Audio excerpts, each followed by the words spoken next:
Hello friends, welcome to my channel. आपण आज बनवणार आहे टोमॅटो डाळ। ही डाळ दक्षिण भारतीयामध्ये खूप लोकप्रिय आहे।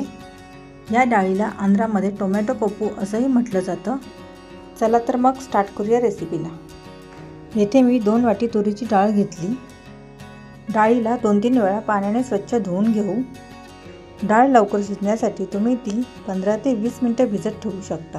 खलबत्त्यामध्ये 5 ते 6 लसूण पाकळ्या आणि जिरा जाडसर ठेचून घेऊ। असं केल्याने डाळीला छान अशी चव येते। अशा प्रकारे आपण लसूण ठेचून घेऊ। प्रथम एका कुकरमध्ये स्वच्छ धुवून घेतलेली तुरीची डाळ टाकून घेऊ। ही डाळ लहान मुलंही अगदी आवडीने खातील। ठेचून घेतलेलं लसूण आणि जिरे टाकून घेऊ।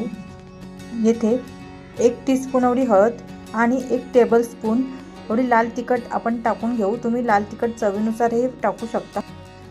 येथे मी रसिले असे 2 टोमॅटो असे 4 भागात कापून घेतलेत आणि शेवटी 1 चम्मच तेल ॲड करून कुकरचं झाकण लावून 3 ते 4 शिट्ट्या करून घेऊ। कुकर थंड झाल्यानंतर आपल्याला बघून घ्यायचं आहे डाळ शिजली की नाही। तुम्ही येथे बघू शकता की डाळ अशी छान शिजलेली आहे।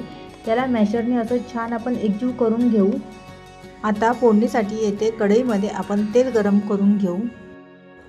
तेल गरम झाल्यावर त्यामध्ये आपण मोहरी टाकून घेऊ। येथे मोहरी छान तडतडली पाहिजे। त्यानंतर जिरे, ठेचून घेतलेले लसूण 4 ते 5 पाकळ्या आणि कढीपत्ता टाकून लसूणला सोनेरी रंग येईपर्यंत व्यवस्थित परतून घेऊ। येथे तुम्ही 2 हिरव्या मिरच्या टाकल्या तरीही चालेल फोडणीसाठी। आणि थोडी हळद टाकून येथे टोमॅटो डाळ फोडणीमध्ये टाकून घेऊ।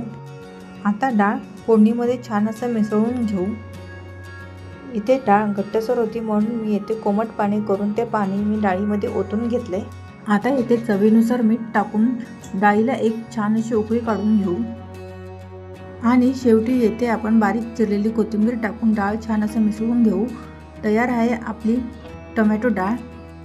तुम्हाला ही रेसिपी आवडली असेल तर चॅनलला सबस्क्राईब आणि व्हिडिओला लाईक नक्की करा।